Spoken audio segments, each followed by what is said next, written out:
Ricardo, sí. Okay. Ahora ya podemos respirar un poquito mejor. Con tu permiso te grabamos, Blanca, ¿eh? Vale, Luego te lo pasaremos. muy bien. A 50 minutos, a los 50 haré como si fuera una pausa de final, ¿vale? Y así seguimos, lo que sea.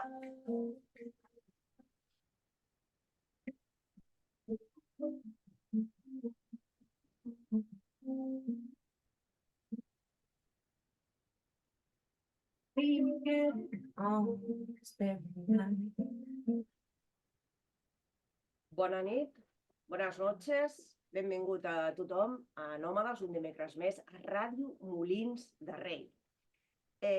Si us sembla i no us sap greu, aquesta nit parlarem en castellà perquè tenim una convidada que ella entrará desde Madrid y parla castellà.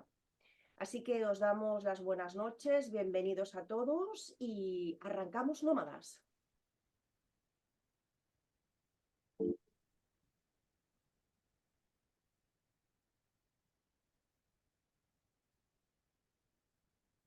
Bueno, pues buenas noches y bienvenidos. Yo soy Virginia Drom. Voy a presentar a mis compañeros de mesa esta noche. Margarita Barranco, ella es psicóloga especialista en sectas. Buenas noches y bienvenida. Hola, buenas noches a todos. Buenas noches. Juan Almiral, bienvenido, buenas noches. Buenas noches, Virginia. Él es abogado, que no te he presentado. Sí, exacto. Bueno, esta noche traemos un tema de interés para todos los oyentes, un tema importante que a todos nos preocupa. Y para ello tendremos con nosotros a Blanca Carazo, que ya es responsable de programas internacionales en UNICEF España. Buenas noches, Blanca. Hola, buenas noches. Me permitirás que te tutee, ¿verdad? Por supuesto, por favor. Bien, pues si te parece voy a hacer un poquito de introducción.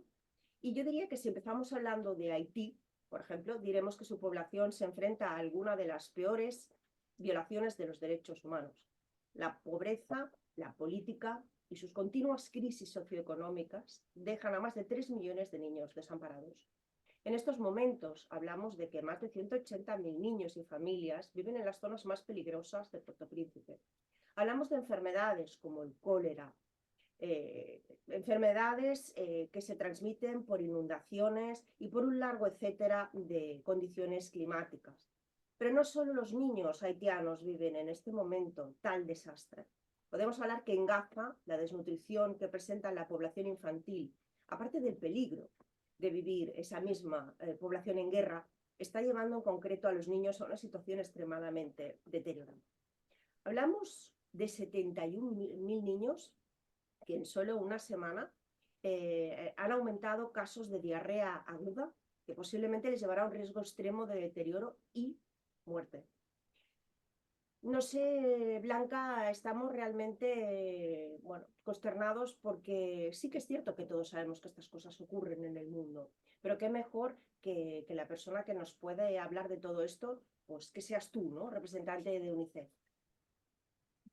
Sí, bueno, primero gracias por invitarnos y por este espacio y por permitirnos un poco lo que desde UNICEF una de las cosas que hacemos, que es intentar dar la voz a los niños y niñas y sobre todo a esos que viven en situaciones más difíciles, ¿no? Y sin ninguna duda, una de las situaciones que más pueden, digamos, hacer complicar la vida de cualquier persona, pero sobre todo los niños y niñas, son los conflictos. Entonces, bueno, pues nosotros te estamos de alguna manera poniendo el foco en cómo los conflictos, las guerras, los enfrentamientos afectan a los niños y niñas que viven en esos lugares y, bueno, pues todo el trabajo y lo que desde UNICEF hacemos y desde otras organizaciones para paliar su sufrimiento, para atender sus necesidades básicas y para, pues, intentar al final siempre pedir y fomentar o buscar maneras de llegar a una paz que realmente es lo que todos los niños y niñas necesitan.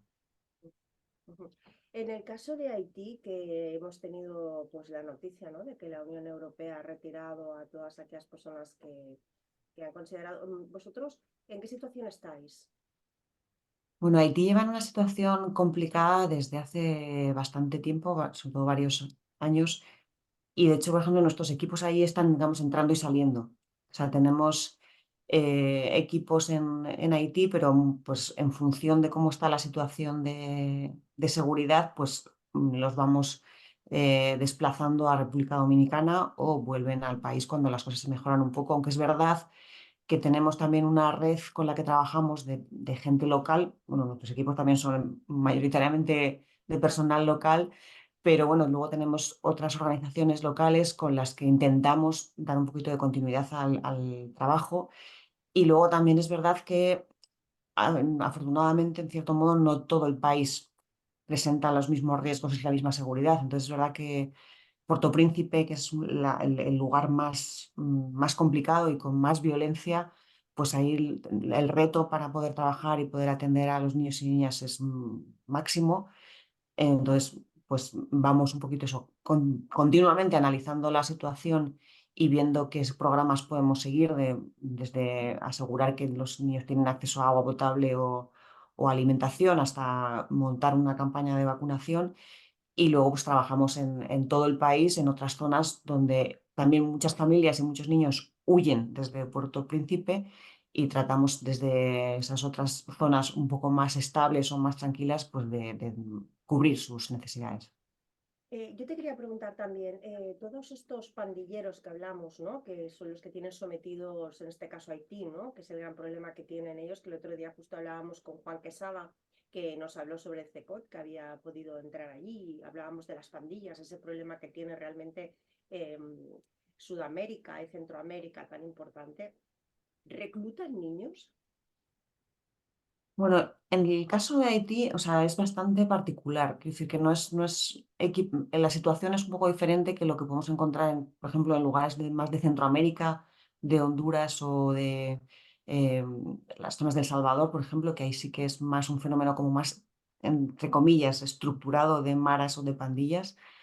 En el caso de Haití es incluso más difícil todavía digamos, de ponerle un nombre, ¿no? Porque son grupos armados, son jóvenes, en general la población de Haití es una población muy joven. Y la pregunta que me haces de si reclutan niños, pues sí que es uno de los riesgos que enfrentamos en todas estas situaciones y en todos los conflictos. Y es uno de los temas que desde UNICEF seguimos muy de cerca y tratamos de prevenir. Y hay uno de los temas que mucha gente no, o de entrada no se ve como algo importante en las emergencias y en los conflictos, y es el de la educación. O sea, siempre desde UNICEF intentamos que los niños, incluso en situaciones pues de emergencias de todo tipo, desde un terremoto hasta un conflicto, siempre que sea posible, lo antes posible, aunque sea en tiendas de campaña, puedan tener un entorno de volver a la escuela. Y es por el aprendizaje, pero sobre todo es porque estos entornos son entornos donde los niños están protegidos o deben serlo. Entonces, una de las maneras de prevenir que un niño o una niña sea asociado, sea reclutado por un grupo armado, es que tenga esa posibilidad de estar en una escuela, en una educación más o menos formal, pero en un entorno que esté preocupándose de él y donde haya un espacio para esos niños y niñas. Y los padres, cuando suceden, cuando hay estos conflictos, estas guerras, ¿no? Tanta preocupación, el miedo, pues a las bombas, a mil cosas que surgen, ¿están pro de que sus hijos sigan yendo a una escuela, aunque sea, como dices tú, en tiendas de campañas, o os ponen problemas? En general es algo que los padres agradecen muchísimo, porque también, claro, en una situación así el caos y la incertidumbre es máxima y muchas veces los adultos tienen que, de alguna manera, buscarse la vida para conseguir alimento, para ver qué ha ocurrido con sus casas, si es que no se han tenido que huir y abandonarlas.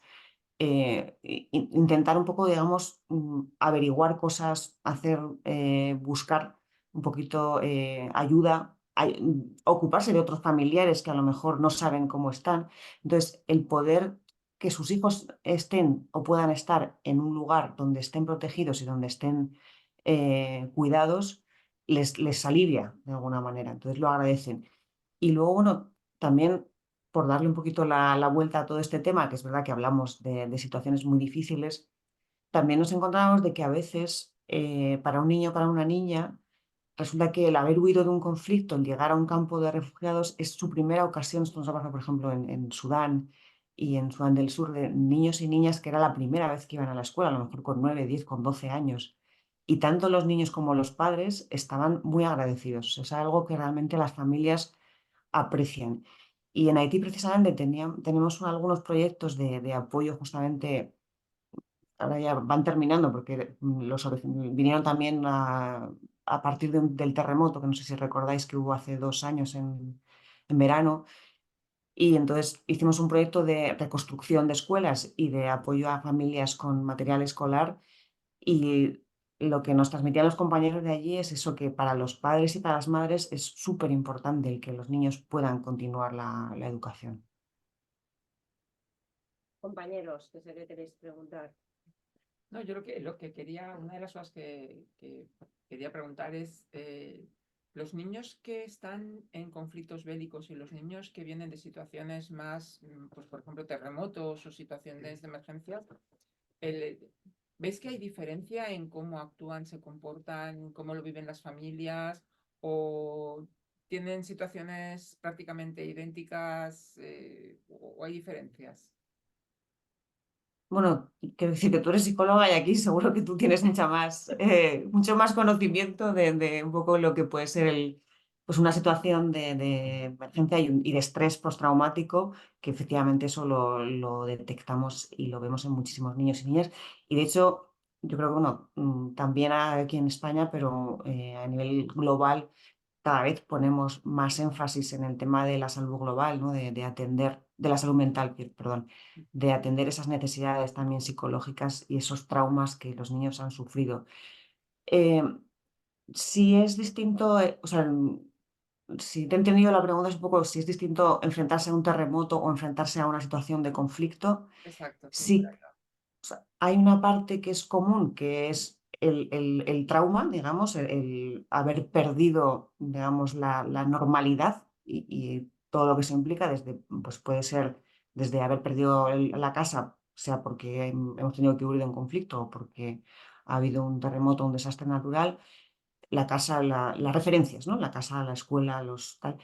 Por supuesto, la posibilidad de haber perdido familiares. Entonces, si hay una parte de pérdida que es común, ¿no? De pérdida de referencias, y luego, bueno, una cosa muy real, que es que tanto en una situación como en otra, pues muchas veces resulta mucho más difícil acceder a comida, acceder a agua potable, acceder a un sitio limpio y cómodo para vivir. Entonces, todo eso, por supuesto, hace mella en niños y niñas. Es verdad que en el caso de cuando hay violencia, el conflicto, la violencia, añade algo más, ¿no? a la vivencia de esa niña y de ese niño, y genera como una capa más, ¿no? de afectación, y eso también, pues, también requiere una forma de cuidarles y de ayudarles a salir de eso, que es un poquito diferente. Pero También no, perdona, ¿eh? No, nosotros, o sea, también muchas veces aprendemos de ellos, ¿no? De los niños y las niñas, o sea, incluso en situaciones muy complicadas, la capacidad a veces que tienen de resiliencia, de salir adelante y de querer, pues eso, volver a la escuela, volver con su familia, de querer crecer, de querer mirar hacia el futuro. Pero a ver, lo que me llama la atención, por ejemplo, es en el tema de Haití, sobre todo porque ha coincidido que en cuestión de 2, 3 años ha habido una situación, de un terremoto que fue Mm, evidentemente, bueno, muy importante, muy Catastrófico, sí. catastrófico, ¿vale? Y que ahora es más un conflicto bélico, ¿no? Es decir, que en cuestión de dos, sí. 3 años, esos niños han salido de una situación de emergencias total por el tema del terremoto, pero es que ahora quizá están en otra situación muy parecida, ¿no? Pero con una violencia que no tiene nada que ver, digamos, Mm. con lo que pasó en el terremoto, ¿no? Por eso, estos niños han vivido dos situaciones. Pero a ver, estamos hablando de esos 2, 3 años. Es decir, niños que entonces tenían 4 años, ahora tienen 6, 7, o bueno, que es poca diferencia, ¿no? Para vivir las situaciones que quizás están viviendo. Sí, eso quizás es un poco lo más duro, y no lo vemos solo en Haití, o sea, lo vemos también en guerras que se prolongan. En Siria es un poquito al revés, porque en Ujú. Siria estamos hablando de 14 años de guerra que se cumplen ahora. Tremendo. Y el año pasado también en la zona noreste, pues en la zona de la frontera Siria-Turquía, pues también sufrieron un terremoto. Y ahí, por ejemplo, hablábamos de niños que estaban allí y habían perdido su casa y era en 10 años la tercera o la cuarta vez que tenían que buscarse un lugar nuevo para vivir porque habían estado huyendo dentro de Siria, pues del conflicto y luego el terremoto, con lo cual sí, o sea, y también, o sea, lo vemos mucho este tema de conflictos o de le llamamos emergencias, como unas emergencias sobre la emergencia que hablamos estos a veces, ¿no? Ujú. Y sí, efectivamente, o sea, hay cosas que ocurren, pero hay cosas que también tienen su relación, porque en situaciones de conflicto todo es más frágil. Entonces, ante un conflicto, pues si hay un terremoto, si hay una inundación o si hay una sequía fuerte, los recursos de las familias, de las comunidades y del propio Estado, pues son mucho más frágiles a la hora de sobrellevar esa situación o de prevenir el impacto que esa situación pueda tener. Y Natalia, al revés, yo quería preguntar, perdón, que yo hablo mucho. no, no, no pasa nada, es que como te quedes con Interrumpidme, por no, favor. no, no, que va, perdona. Yo te quería preguntar, ¿qué ocurre con todos esos niños? ¿Cómo actúa UNICEF con todos esos niños que se encuentran sin familias? De repente los encuentran por la calle, solos, que entiendo que deben haber muchos niños que se quedan en esta situación. UNICEF, ¿cómo actúa en ese momento con esos niños? Bueno, esto sí, eso es una o sea, de los primeros análisis que se hacen en cualquier situación de emergencia es identificar a los niños y niñas que están solos, que no están acompañados. Entonces, siempre lo primero que se hace es identificarlos. Hay situaciones muy diferentes, ¿no? Por ejemplo, estoy pensando ahora, por ejemplo, en Ucrania, pues cuando salían los niños del país, o pues eso, en Siria, según se han ido moviendo dentro del país y también hacia afuera, Y además o en el peligramos con el caso tráfico también, ¿no? también, exacto. Sí, entonces se establecen mecanismos de identificación, o sea, de ser proactivos buscando a esos niños y niñas que puedan estar solos. Incluso también hay como algunos mecanismos para, si están con un adulto, asegurarnos que ese adulto es familiar o es alguien que está realmente cuidando de ellos, porque es muy triste, pero hay casos también de abusos y de trata en este tipo de contextos donde pues, hay muchísima incertidumbre. Luego lo que hacemos eso es, digamos, de manera a corto plazo, pues habilitar lugares donde puedan estar y luego lo que se hace es lo más rápido posible es identificar si hay familia que se pueda localizar y que se pueda hacer cargo de ellos. Eso es y trabajar un poco todo ese sistema de identificación y reunificación con la familia. Si la tienen próxima, pues lo antes posible y si está más lejos, pues buscar una solución intermedia que puede ser familias de acogida, puede ser algún tipo de institucionalización, eso ya de acuerdo con el lugar donde estemos. Y el objetivo es buscar la familia y reunirles. Y si eso no pasa, pues ya se entra un poquito más en tema de cuál es la mejor opción para cada niño o niña en procesos de acogida o intentamos que institucionalización sea la opción menos eh, probable, pero bueno, a veces es la que corresponde. Vamos. Sí, cuando hay un conflicto o un desastre, yo ya espero la llamada de UNICEF, porque siempre me acaban llamando para que done, ¿no? Sí. Y lo hago, ¿eh? Porque me parece pues, que es lo mínimo que puedo hacer por mejorar este mundo. ¿Qué importancia tiene estas llamadas y la recaudación para poder después desplegar toda vuestra estructura de logística, de voluntarios? Porque sin recaudación, pues se llega hasta donde se llega, ¿no? También. Sí. Y como casi ya una cosa particular, ¿qué importancia tiene, ¿no? El recaudar. Pues tiene muchísima importancia. O sea, al final, nosotros además siempre lo decimos, bueno, UNICEF, eso también hay veces que no se sabe, UNICEF se financia solamente con contribuciones voluntarias, o sea, no hay dinero de la ONU que vaya para UNICEF, ni, o sea, contribuciones voluntarias, sean de los gobiernos o de empresas o de particulares, como en este caso tú, a los que llamamos efectivamente muy a menudo, porque, pues bueno, es verdad que los retos y las necesidades de la infancia son muchos. Y claro, cuando nosotros estamos respondiendo a una emergencia, estamos enviando suministros, estamos desplegando personal y estamos haciendo todo lo posible y poniendo todos los medios para llegar a todos los niños y niñas, para darles agua potable, para vacunarles, para hacer que vuelvan a la escuela, para darles atención psicológica. Y todo eso, la única manera que sea posible es gracias a la solidaridad, pues, de todas las personas que como tú pues, nos contestan apoyando no a UNICEF, yo siempre digo, no estáis apoyando a UNICEF, pero estáis apoyando a los niños y niñas que lo necesitan. Entonces, vamos, eso es fundamental. O sea, nosotros lo que hacemos solo es posible gracias a que haya muchas personas pues, que se unan a este ayudar a los niños y niñas. UNICEF es solamente protección, ayuda a los niños, educación, sanidad, o tiene alguna, tiene más objetivos que no solo sea ayudar a los niños. El objetivo de UNICEF es defender y promover los derechos de la infancia en todo el mundo. Entonces, o sea, nuestra mirada siempre está en los niños y las niñas, estén donde estén y en la situación que sea.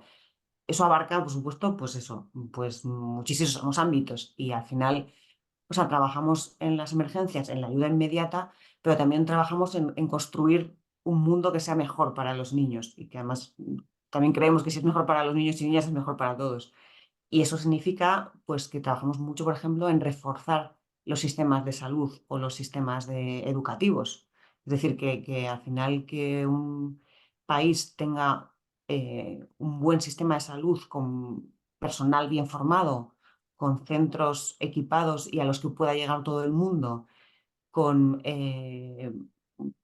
prioridades y procedimientos claros para combatir las principales causas de mortalidad infantil, con un eh, programa de vacunación que asegure que todos los niños y niñas reciben todas las vacunas, al final así es como estamos reduciendo, por ejemplo, la mortalidad infantil y es como estamos haciendo que el mundo sea mejor para los niños. Entonces, a veces el trabajo no es solo llegar y poner la vacuna, es hacer formación al personal de salud, es hacer mm, cosas aburridas, ¿no? Como protocolos y políticas, pero para asegurar que realmente los sistemas son sólidos, son fuertes y permiten atender a todas las niñas y niños.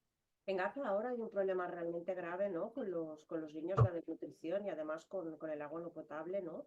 Creo que están sufriendo lo que decía al principio, ¿no? Graves diarreas que les pueden llevar a la muerte. En este caso, ¿vosotros cómo podéis llegar hasta allí? Porque creo que ahora es muy difícil esa situación, incluso para que puedan llegar todas las ayudas, ¿no? Bueno, a ver, la situación de Gaza en este momento es dramática. O sea, bueno, todos lo llevamos viendo desde octubre, que empezó este recrudecimiento del conflicto. Y la verdad es que es una cosa en la que o sea, UNICEF seguimos allí, tenemos equipo allí, tenemos gente local, que además también escuchar sus historias a veces es muy duro porque pues, ellos también han visto cómo pues, han tenido que abandonar sus hogares, moverse con su familia y están intentando a la vez eh, seguir con el trabajo dentro de las circunstancias tan difíciles y cuidar de sus familias. Y luego, bueno, o sea, nosotros estamos en este caso y, bueno, por supuesto, pidiendo que se respete el derecho internacional humanitario, pidiendo que acaben o sea, porque se están cometiendo gravísimas violaciones contra la infancia, Absolutamente. ataques a hospitales, ataques a escuelas, ataques a fuentes de agua, privación de o sea, o sea, impedir el acceso de la ayuda humanitaria, todo eso está recogido como violaciones del derecho internacional humanitario y está pasando ahora mismo en Gaza, por no hablar, pues eso, de la cantidad de niños y niñas totalmente brutal y desproporcionado que Horrible. han muerto bajo Yo he bajo visto las bombas. imágenes, además he visto imágenes Mm. de horribles, pero horribles, ¿eh? Horribles. Sí, entonces, bueno, nosotros seguimos llevando ayuda humanitaria dentro de las posibilidades, muchísima menos de la que se necesita. Seguimos teniendo equipos allí que están haciendo, pues, dando atención como en salud mental, como temas de distribución de suministros, pero bueno, la verdad es que la situación es muy, muy difícil y es uno de los contextos ahora mismo que nos preocupan más porque, pues eso, estamos asistiendo a una situación totalmente terrible y además que o sea, nos preocupa el ahora y nos preocupa el qué va a pasar con esos niños y niñas, ¿no? Y qué se está generando y qué manera de ver el mundo van a tener, ¿no? Pues los niños y niñas que sobrevivan a todo esto y cómo vamos a poder curarles, ¿no? Digamos, de Curarles, tanto curarles. sufrimiento, ¿no? Es una situación realmente dura y nosotros, bueno, pues seguimos ahí, seguimos llevando toda la ayuda posible y, pero sobre todo, pues pidiendo que pare o sea, pidiendo un alto al fuego, pidiendo que se restablezca la paz y que no se deje de atentar contra las vidas de niños y niñas y, por supuesto, de todas sus familias. Claro. Bueno, Sí, no, la verdad es que la situación de Gaza, como decís, en este momento es súper crítica, ¿no? Yo quería preguntarte, antes hablabas de la resiliencia, ¿no?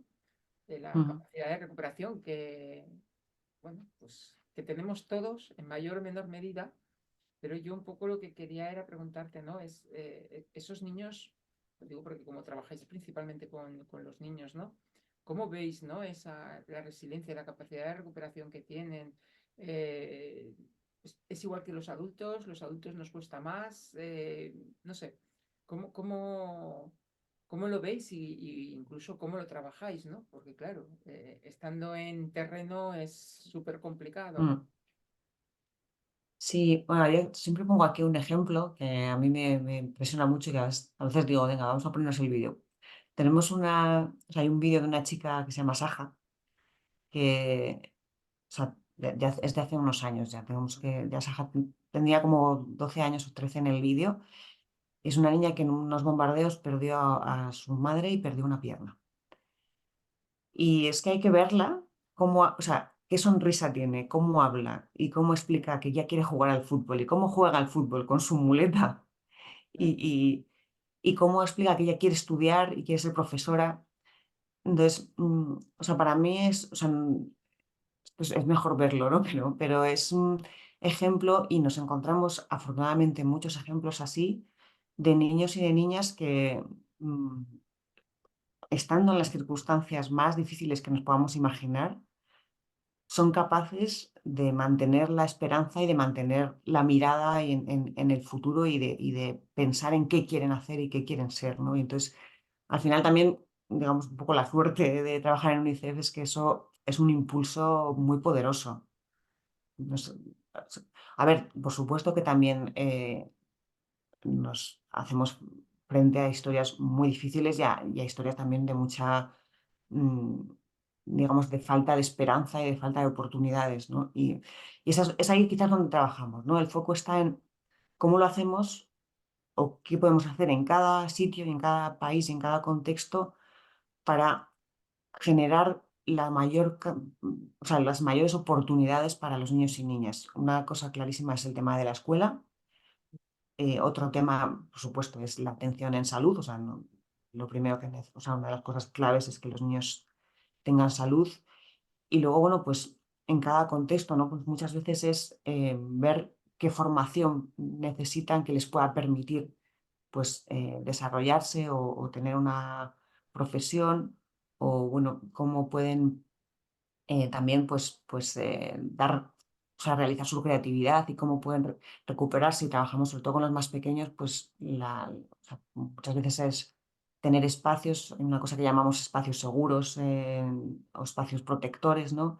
Donde también pueda recibir esa ayuda psicosocial que muchas veces es simplemente poder pintar o poder cantar en grupo y de alguna manera pues ser niños y ser niñas, ¿no? Y no ser ninguna otra cosa, por lo menos durante un rato, y no tener que preocuparse de lo que pasa afuera, entre comillas, ¿no? Blanca, en Siria hablamos de 13 años de guerra, que son muchísimos, muchísimos años.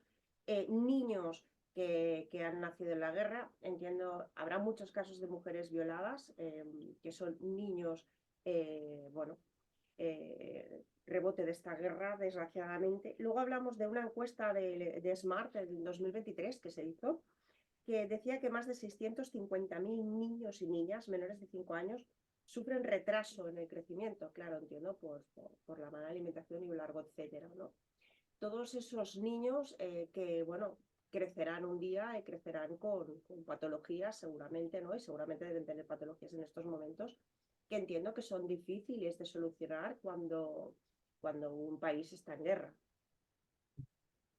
Sí, es una de las cosas que es importante señalar y que nos hace pensar también es que cuando hablamos de niños y niñas en conflicto, en una guerra, eh, y en concreto de la mortalidad de esos niños, muchas veces hay más niños y niñas que mueren por enfermedades, por desnutrición, por falta de agua potable, que directamente por los efectos de una bomba o de un ataque.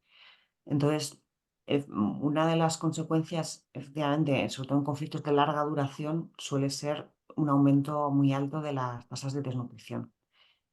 Bueno, cuando hablamos de desnutrición aguda, que es un poco la más, digamos, o sea, la que es como más repentina, pero luego hablamos de esta que es la desnutrición crónica o el retraso en el crecimiento, que significa que los niños de pequeñitos, sobre todo hasta los 2 años, no han recibido los nutrientes que necesitan y ya su desarrollo se va a ver mermado. Entonces, nunca van a ser tan fuertes, tan sanos y tan inteligentes también, porque afecta también al desarrollo cognitivo, como si hubiesen tenido esa alimentación adecuada. Entonces, efectivamente, o sea, esto al final lastra el desarrollo de esos niños y de todos, o sea, de todos los países. O sea, hay estudios súper documentados de cómo la tasa de desnutrición crónica en un país incide incluso en el PIB del país. Porque al final estamos hablando de que si hay un porcentaje alto, y esto, o sea, hay países, por ejemplo, en la zona del Cuerno de África o del Sahel, pero también, curiosamente, en Guatemala y en El Salvador, o- eh, o en s- donde casi la mitad de los niños, o sea, en torno a porcentajes entre el 40 y el 48% de niños y de niñas tienen esta desnutrición crónica. Entonces, esto significa que esos niños y niñas van a tener un menor rendimiento académico, una menor posibilidad de adquirir habilidades y luego cuando se incorporen al mercado, digamos, de trabajo, su productividad va a ser más baja. O sea, con lo cual estamos ahí en un círculo, incluso hablando en términos económicos, ¿no? Y luego, bueno, por supuesto, pues a nivel del propio desarrollo de los niños y de las niñas, pues es una pena porque no están pudiendo desarrollar todo su potencial por esa falta de una alimentación adecuada en los primeros años de vida. ¿En cuántos países está UNICEF ahora en estos momentos? Todos. En todos. Sí, no, a ver, UNICEF tenemos equipos en prácticamente todos los países del mundo. Digamos que, o sea, en los países que llamamos donde tenemos programas, pues son los países un poco menos desarrollados, pero bueno, de ahí un poquito mezcla, porque por ejemplo en América Latina estamos en todos los países y lo mismo estamos en Haití que estamos en Argentina. El trabajo no es el mismo en unos y en otros, pero sí que hay equipos de UNICEF en todo el mundo, en todos los países. Los voluntarios es una fuerza importante dentro de UNICEF, es un apoyo importante. A ver, nosotros contamos con personas que hacen voluntariado, pero o sea, lo trabajamos un poco más en los países, digamos, donde pues como en España, ¿no? O en los países, digamos. Es que los términos son muy tramposos, pero los países más desarrollados, digamos. En- a nivel de los países donde bueno, donde hay conflictos, por supuesto no hay voluntarios, porque además, o sea, una de las cosas también importantísimas es cuidar la protección del personal y tienen que darse una serie de condiciones muy, muy estrictas y muy claras y de quién puede estar trabajando ahí. Y luego también hay un tema que es importante y que no es solo en UNICEF, sino en todo el sector de la ayuda humanitaria, y es que es importante también la profesionalización en el sentido de que, o sea, estamos hablando de cosas tan importantes, ¿no? Como asegurar los derechos de la infancia, como mejorar un sistema de salud, como poner en marcha o fortalecer sistemas de protección social, como implantar nuevas vacunas en el calendario de vacunación o como mejorar el acceso a la educación. Entonces, sí que es Necesitáis importante profesionales. tener a la gente más preparada y más cualificada. Y luego siempre también primamos, por supuesto, el personal local, o sea, que la mayor parte de nuestro personal sea del propio país, porque al final conocen mejor los contextos y eso también nos ayuda a ser más eficientes y a tener más impacto. Está muy bien eso de reclutar a gente del propio país, Mm. médicos o educadores, o sea, es una manera creo yo, de facilitar la entrada, ¿no? Y de dar enseguida ya el servicio que dais. Sí, sí. Yo te pregunto, Blanca, en el caso de, por ejemplo, cuando hay una guerra, un conflicto, ¿no? Personas que no pertenezcan a UNICEF, ¿se pueden sumar en ese momento a UNICEF? En principio te diría que no. No. O sea, lo que sí hacemos cuando hay un conflicto o hay una emergencia, se suele reforzar el equipo, porque se requiere, porque además intentamos siempre, a la vez que se responde a la emergencia, seguir en lo posible con otros programas que ya tenemos en marcha. O sea, pero siempre es desde un punto de vista profesional, o sea, de gente que o bien se mueve gente, digamos, de UNICEF de un país a otro que ya tiene esa experiencia y en ese tipo de respuesta a emergencias, o se puede incorporar gente nueva, pero a nivel profesional. O sea, no funcionamos o no mucho con voluntariado. Sí que hay un programa de voluntariado de Naciones Unidas que, en el que pueden, pero bueno, también tiene su propio sistema un poco de selección donde se tiene en cuenta pues también la formación y la experiencia de las personas para que al final pues puedan realmente eh, Incorporarse. incorporarse y participar en el trabajo y también sentirse, o sea, que su experiencia y su valía tiene utilidad, porque también es verdad que, o sea, el voluntariado tiene muchísimas cosas positivas, pero también hay veces que sí, o sea, en un contexto tan difícil, pues puede ser una experiencia muy dura y que tampoco eso es el objetivo, claro. Totalmente.